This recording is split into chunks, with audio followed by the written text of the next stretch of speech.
Hello dear students, आज हम बात करेंगे एमएससी फाइनल की जो अपनी सॉलिड स्टेट चल रही है उसके अंदर आज का एक इम्पॉर्टेंट टॉपिक होगा लिवोल थ्योरम।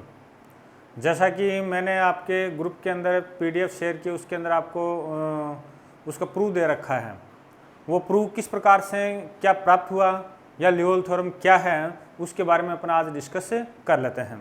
सबसे पहले अपने लिवोल थ्योरम के दो पार्ट हैं। अब मेरे हिसाब से वो दोनों पार्ट आपके याद हैं, बहुत ही जनरल पार्ट हैं। पहला जो पार्ट है वो क्या कहलाता है कि density of phase points are conserved, यानी जो फेज पॉइंट की जो डेंसिटी है वो कंजर्व्ड रहती है। पार्ट नंबर टू क्या कहता है कि conservation of volume, phase cell volume, यानी किसी फेज सेल का वॉल्यूम वो कंजर्व्ड रहता है। तो इस प्रकार से देखो, टॉपिक का नाम क्या बताया, लिवोल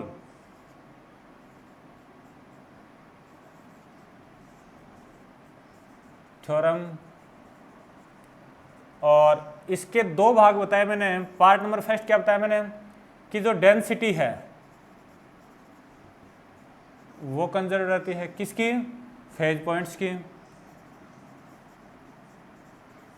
इसी को मैं मैथमेटिकल रूप से ऐसे लिख सकता हूं d rho by d t equal to 0।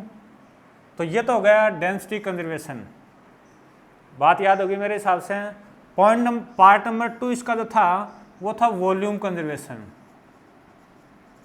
Volume conservation, और उसको मैं ऐसे लिख सकता हूँ डी वाई डी टी, और ये volume del gamma equal to क्या लिखा आपने, 0 लिख दिया। ठीक बात है, दोनों पार्ट मेरे हिसाब से याद हो गया। पहला पार्ट आपने क्या याद किया कि फेज पॉइंट्स की डेंसिटी है वो कंजर्व रहती है। पार्ट नंबर सेकंड आपको क्या बता रहा है, ये बता रहा है कि या फिर ये जो लाइन है ये क्या बोल रही है आपको, ये वॉल्यूम है और ये वॉल्यूम क्या आपका कांस्टेंट है। और वॉल्यूम अगर कांस्टेंट होता है, कोई भी चीज़ अगर कांस्टेंट होती है तो उसको अपन बोलते हैं कंजर्वेशन रूल अप्लाई हो रहा है वहाँ पे। यहाँ पर वॉल्यूम क्या आपका कंजर्व्ड है। तो इन दोनों ही बातों को देखो आप किस प्रकार से क्या प्रूव करते हो। ठीक है, देखो इसके लिए, इसका प्रूफ निकालने के लिए बहुत ही आसानी से किस प्रकार से मैं करता हूं, थोड़ा सा ध्यान देना। सबसे पहले अपन एक आर्बिट्रेरी हाइपर वॉल्यूम लेते हैं। क्या ले लिया मैंने, arbitrary, let us take a arbitrary hyper volume. यहां पर हाइपर वॉल्यूम का मतलब क्या है। हाइपर शब्द मैंने फेज सेल या फेज पॉइंट के अंदर बात की है कि हाइपर शब्द कब काम में लेते हैं। ठीक बात ना, 6 डायमेंशन जब होता है तो आप क्या बोलते हो, हाइपर लगा देते हो। ठीक है, इसका हाइपर वॉल्यूम है वो मान लिया कि del sigma del gamma equal to del Q1 del Q2 del Qn Qf ले लेता हूँ, f degree of freedom, del Pi del P1 del P2 और डेल Pf ये ले लिया। ये जो हाइपर वॉल्यूम है वो कौन से जो कोऑर्डिनेट है उनके बीच में लोकेटेड है। तो आपको साफ साफ दिखाई दे रहा है कि ये hyper volume Q1 and Q1 plus del Q1, इसके बाद में Q2 and Q2 plus del Q2, और P कंपोनेंट की, P कोऑर्डिनेट की बात करूंगा तो P1 and P1 plus del P1, और ये चलता जाएगा। इन कोऑर्डिनेट्स के बीच में स्थित है ये हाइपर वॉल्यूम। फिलहाल तक कुछ नहीं किया है, फिलहाल तक केवल इतनी बात की है कि अपने एक हाइपर वॉल्यूम लिया है। ठीक बात है ना। अच्छा, जिसका वॉल्यूम आप इस प्रकार से लिख सकते हो। फिर बाद में अगर अगली स्टेप में लिखना चाहो तो ये जो हाइपर वॉल्यूम हो कहाँ पर स्थित है, तो इन कोऑर्डिनेट्स के बीच में स्थित है। ये आपके मेरे हिसाब से आपके याद हो गया। फिर बाद में देखो आगे बात आती है कि शुरुआत में अपन लेके चलते हैं कि डेंसिटी है वो चेंज हो रही है। डेंसिटी क्या हो रही है, चेंज हो रही है विथ रेस्पेक्ट टू टाइम। फिर बाद में अपन बात करते हैं कि कोई आपने हाइपर वॉल्यूम लिया, उसके अंदर नंबर ऑफ फेज पॉइंट कितने हैं। तो मेरे हिसाब से समझ आ रही है, मैं आगे क्या करूँगा, चलो यहीं लिख देता हूँ, लेट जो डेंसिटी है, density of phase point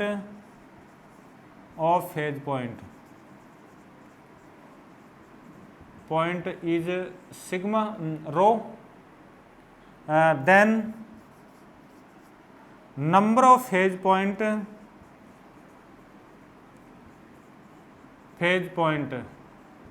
in hyper volume is, वो मान लिया कि डेल एन है, वो क्या मान लिया, डेल एन है, दैट इक्वल टू किसके इक्वल होगी, आप ये बताओगे। तो देखो एक जनरल से अपन पहले वाली कक्षाओं के अंदर, क्लासेज के अंदर पढ़ते आए हैं कि आयतन गुणा घनत्व ऐसे करके कुछ पढ़ा होगा। तो ये तो लिखा घनत्व है, डेंसिटी, और ये क्या लिखा उसका, वो जो भी क्या लेके चल रहे थे अपन, डेल सिग्मा, जो क्या लिया है देखो, ये ले लेता हूँ डेल गामा। समझ आ गई ये बात मेरे हिसाब से। अगर डेल गामा की वैल्यू अगर आपको पुट करनी, अरे ये समझ आ गया ना, ये क्या घनत्व है और ये क्या है, आयतन है। अच्छा, अगर रो को छोड़ दिया, इसकी वैल्यू पुट करनी हो तो डेल Q1 डेल Q2 ये चलता जाएगा, और लास्ट में डेल QF और डेल P1 और लास्ट में डेल PF। ये आपकी आ गया number of phase point in hyper volume. अपन ने जो हाइपर वॉल्यूम लिया उसकी बात हो रही है। बात ये समझ आ गई। इसको स्टेप नंबर मैंने दे दिया 1। फिर बाद में change in number of point, change in time dt, अगर आपसे पूछ लिया जाए तो इसी का आप क्या कर दोगे, डिफ्रेंशिएट कर दोगे इसको। तो मैं ऐसे तो लिखूंगा dy/dt, और ये लिखा del n that equal to dy/dt, और अपना वॉल्यूम क्या था, रो और डेल गामा, ये तो था। फिर बाद में बात करते हैं अपने इसको डिफ्रेंशिएट करेंगे अपन। तो इसमें 2 फंक्शन है, एक तो ये है और एक ये है। अपने शुरुआत के अंदर एक फेज सेल ले ली, उसका वॉल्यूम अपना क्या फिक्स है, तो ये तो क्या होगा, एक प्रकार से कांस्टेंट हो गया, और ये आपका क्या हो रहा है, चेंज हो रहा है। तो इसी को मैं क्या लिख सकता हूँ, इसी को मैं लिख सकता हूँ रो डॉट, और ये लिखा डेल गामा। कोई दिक्कत नहीं है मेरे हिसाब से। ये क्या है, ये है नंबर ऑफ फेज पॉइंट का चेंज है पर यूनिट टाइम, ठीक है। इसी की अगर मैं वैल्यू रखना चाहूँ तो रो डॉट इक्वल टू, और ये आ जाएगा Q1 डेल QF, ऐसे डेल P1 और डेल PF आ जाएगा। ये आपकी स्टेप नंबर 2 आ गई। मेरे हिसाब से यहाँ तक आपने ये कोई एक्स्ट्रा चीज़ नहीं है, इसमें केवल और केवल 2 ही बात की हैं। शुरुआत में एक तो वॉल्यूम एलिमेंट ले लिया या हाइपर वॉल्यूम एलिमेंट ले लिया, ये सबके याद है, पहले ले चुके हैं, फेज सेल के अंदर अच्छी तरीके से अपने किया है। इसके बाद में आगे मैंने बोला कि डेंसिटी जो फेज पॉइंट की वो रो है, ये भी कर लोगे सब बाद में। फिर बाद में डेंसिटी अगर आपने ले ही लिया तो इस हाइपर वॉल्यूम के अंदर नंबर ऑफ फेज पॉइंट कितने होंगे वो इससे अपन फाइंड आउट कर लेंगे। ये भी याद हो गया सबके। फिर बाद में देखो इसके बाद में क्या किया, इस लाइन में क्या किया है कि phase point, number of phase point किस प्रकार से चेंज हो रहे हैं, तो वो चेंज अपन ने फाइंड आउट कर लिया, ठीक है ना। अगर मान लो ये टाइम, ये तो यूनिट टाइम के अंदर था, dt टाइम के अंदर, dt टाइम के अंदर अगर अपन बात करते हैं तो देखो आगे, so the change in phase point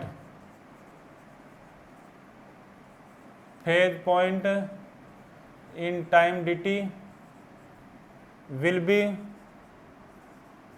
ये कितना हो जाएगा वो देखो, ये तो क्या था, यूनिट टाइम के अंदर चेंज है, तो इसको मैं ऐसे लिख सकता हूं, चेंज इन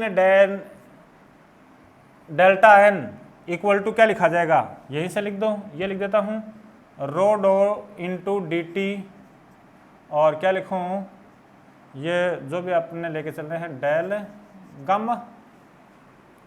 अगर इसकी वैल्यू पुट करो तो वैल्यू पुट कर सकते हो रो dt और del Q1 del QF del P1 और डेल PF, ये आप कर सकते हो, कोई दिक्कत नहीं है। अब देखो आगे मैं क्या कर रहा हूँ, एक बार दोबारा रिपीट कर रहा हूँ, ये चेंज कौन सा था यूनिट टाइम के अंदर है, और ये चेंज कौन सा है इन टाइम dt टाइम के अंदर phase point, number of phase point पे कितना चेंज हो गया वो लिखा है। अब देखो इस फेज सेल के अंदर चेंज तो लिख दिया, अब अपन फाइंड आउट करेंगे फेज से जो भी अपने हाइपर वॉल्यूम लिया है उस हाइपर वॉल्यूम के अंदर कितने फेज पॉइंट अंदर आ रहे हैं और कितने फेज पॉइंट बाहर जा रहे हैं। फिर बाद में अपन रिजल्टेंट फाइंड आउट करेंगे। क्या फाइंड आउट करेंगे, रिजल्टेंट है वो फाइंड आउट करेंगे, ठीक है। तो देखो ये एक फेज या हाइपर वॉल्यूम ले रहे हैं जिसका एक ही कोऑर्डिनेट आपको दिखाया जाएगा। कितने दिखाया जाएगा, एक ही कोऑर्डिनेट दिखा पाएंगे और दिखाया भी जाएगा, क्योंकि आपको पता है कि हाइपर सेल जो होती है उसके अंदर 6n कोऑर्डिनेट होते हैं और 6n को यहाँ पर शो करना इम्पॉसिबल काम है। ये क्या कर लिया आपने, एक ये सेल ले ली, ठीक बात है। इसका जो नीचे वाला कोऑर्डिनेट है, माना कि इसका p कंपोनेंट या p कोऑर्डिनेट P1 है, इसकी जो इस साइड में जो चौड़ाई है वो डेल P1 है, थोड़ी देर पहले कहा भी है, तो ये क्या आ गया आपका डेल P1 प्लस P1 आ जाएगा। सेम ऐसे ही इसका ये कोऑर्डिनेट मान लिया कितना है Q1 है, ठीक है ना, और इसका यहाँ से यहाँ तक की जो चौड़ाई है वो माना कि डेल Q1 है, तो ये कितना हो जाएगा, ये आ जाएगा Q1 प्लस डेल Q1। गौर करना केवल एक कंपोनेंट ले रहे हैं, एक कोऑर्डिनेट ले रहे हैं, Q1 1 1 वाला ले रहे हैं। अच्छा फिर बाद में देखो, जैसे मान लो ये जब पर में जब करते हैं तो अपन फेज पॉइंट को अपन क्या मानते हैं कि वो मूविंग है, तो मूव करते हुए जैसे फेज पॉइंट इसके अंदर जाएंगे और फिर इसके बाहर निकलेंगे, सेम ऐसे ही अंदर जाएंगे और कुछ बाहर निकलेंगे। ये बात भी क्लियर होगी सबके।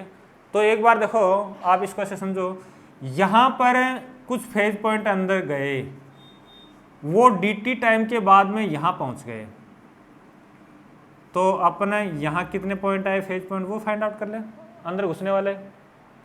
बात समझा गई सबके। ऐसे ही ये dt टाइम में यहाँ तक, ठीक है ना, यहाँ क्या बाहर निकलेंगे वो फेज पॉइंट, अरे बाहर तो निकलेंगे ना, तो बाहर निकलने वाले कितने होंगे और अंदर रहने वाले कितने होंगे। देखो मैंने इसको Q1 लिया, आप इसको भी ले सकते हो और यहाँ भी Q1 ले सकते हो। मैंने यहाँ पर Q1 प्लस डेल Q1 लिया है, इसको भी आप ले सकते हो और यहाँ भी आप ले सकते हो, कोई खास बात नहीं है, ठीक है ना। अगर मैं मेरे अनुसार जो नोट्स दिए उसके अनुसार कहूँ तो आप ऐसे कर सकते हो, नोट्स के अकॉर्डिंग चले तो। अब आती देखो ये आती है कि ये मोटाई कितनी होगी, ये आपके जस्ट माना कि वेलोसिटी कंपोनेंट Q1 डॉट है या वेलोसिटी Q1 है, दो dt टाइम में कितनी डिस्टेंस ट्रेवल होगी वो हो जाएगी। तो अगर वेलोसिटी Q1 है तो dt टाइम के अंदर ये तो डिस्टेंस ट्रेवल होगी, तो यहाँ से यहाँ तक की डिस्टेंस है Q1 डॉट dt।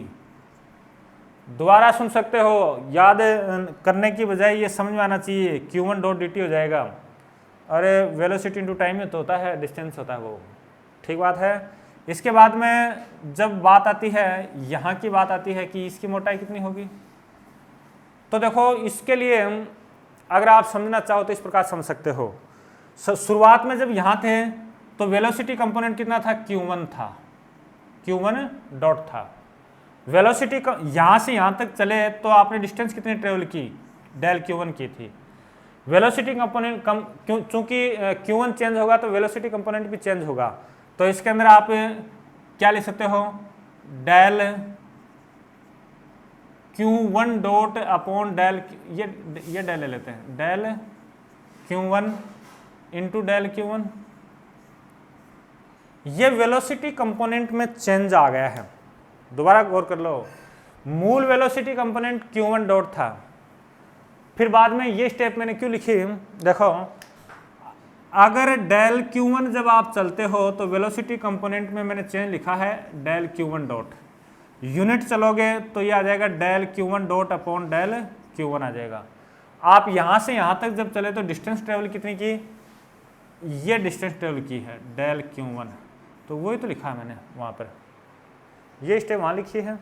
फिर बाद में अब ये डिस्टेंस, ये तो वेलोसिटी कंपोनेंट है, वेलोसिटी इनटू टाइम, टाइम कितना था आपका dt था। तो ये बात समझ आई होगी। अगर ये बात समझ नहीं आई है तो आप कमेंट करके दोबारा पूछ सकते हो, दूसरे वीडियो के अंदर पूछ सकते हो, ठीक बात है। अब देखो आगे, मेरा जो मुख्य टारगेट है वो क्या होगा, टारगेट ये होगा कि इसके अंदर कितने फेज पॉइंट गए और बाहर कितने फेज पॉइंट निकल चुके हैं, लिविंग और एंटरिंग। बात समझ आ गई सबके। तो देखो दोबारा अगर मैं बात करूं तो जैसे मान लो ये एक हाइपर वॉल्यूम ले लिया, सबके याद है, जिसके कोऑर्डिनेट क्या हैं वो मैंने बता दिया, Q1 ये है, इस साइड की अगर मैं बात करता हूं तो ये हैं, तो पहले ये ले लेते हैं, पहले Q1 और ये ले लेते हैं। तो देखो let us consider hyper volume of coordinate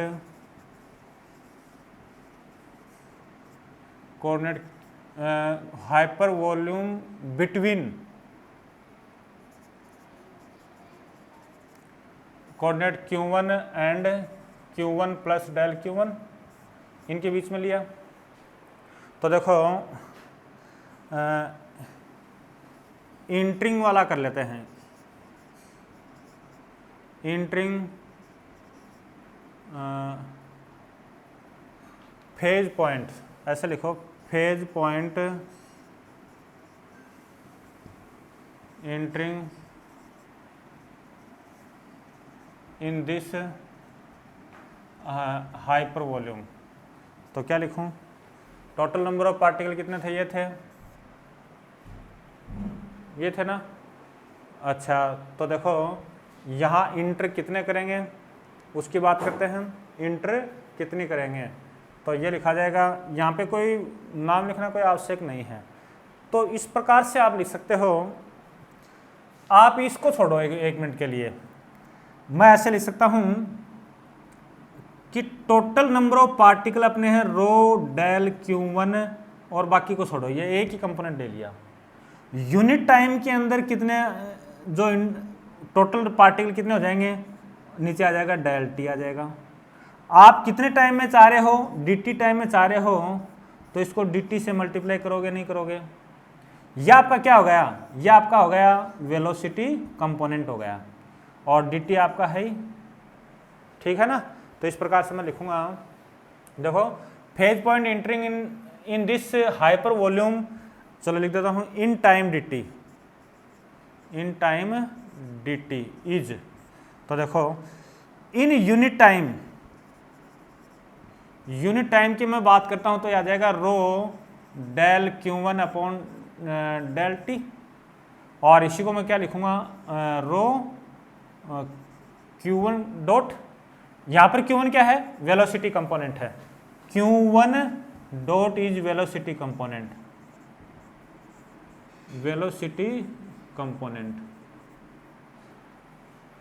ठीक है। अब देखो, अब टाइम कितना है, इन टाइम dt में आप क्या करोगे, रो Q1 डॉट इंटू dt, ये तो करोगे, क्योंकि अपने पास में देखो कोऑर्डिनेट और भी हैं, यदि केवल यहाँ तक ही चेंज हुआ है, आगे और भी तो कोऑर्डिनेट हैं।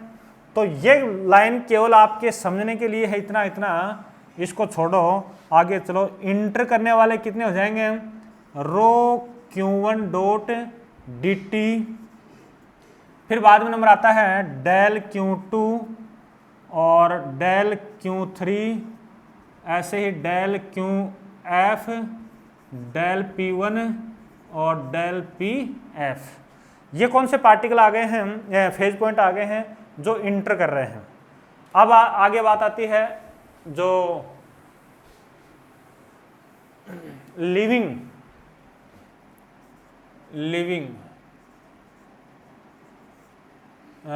Phase point in time dt is, चलो लिखवाओ। तो आप यहीं से कर सकते हो, रो में कितना चेंज हुआ वो लिखो और इसमें कितना चेंज हुआ वो लिखो और फिर बाद में सेम पड़ा रहेगा अपना। रो में कितना चेंज हुआ, रो शुरुआत में अपना रो है, फिर बाद में यहाँ से जब यहाँ आप गए तो डिस्टेंस कितनी ट्रेवल कर दिया आपने, del rho upon del Q1 ये, और फिर बाद में लिखा डेल Q1। एक बार दोबारा सुनना इस लाइन को, समझे कम आ रही हो तो। अरे भाई जो रेट है वो तो है del rho upon del Q1 है। आप जब यहाँ से यहाँ तक जाते हो तो डिस्टेंस कितनी ट्रेवल कर रहे हो, डेल Q1 कर रहे हो, तो उस डिस्टेंस तक इसमें चेंज कितना आ जाएगा, डेल Q1 आ जाएगा। तो मैंने वो बात लिखी है तो ये लिख दिया, ठीक बात है। इसके बाद में नंबर आता है Q1 के अंदर, तो Q1 डॉट के अंदर है, तो Q1 डॉट की रेट है वो कितनी है, Q1 dot upon del Q1 with respect to distance. अच्छा डिस्टेंस कितनी ट्रेवल की, डेल Q1, ये स्टेप वहाँ लिखी है।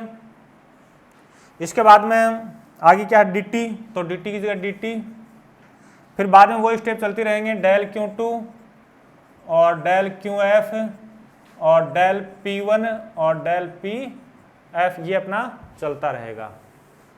तो मेरे हिसाब से सबसे इम्पोर्टेंट जो बात थी वो केवल ये थी, ये आपके समझ में आई होगी। ये मैंने किस प्रकार से लिखी, केवल गड़बड़ यही होती है कि ये किस प्रकार से लिखा। तो ये तो है rate with distance with position vector, और ये भी क्या है, रेट है, और इतनी डिस्टेंस ट्रेवल हो गई तो इसका मल्टीप्लाई कर देंगे तो टोटल चेंज आ जाएगा, इसका मल्टीप्लाई कर देंगे तो क्या आ गया, टोटल चेंज आ जाएगा अपना। ठीक है, इसको कोई इक्वेशन नंबर 3 मान लेते हैं और इसको कोई इक्वेशन नंबर 5 मान लेते हैं, ठीक है ना।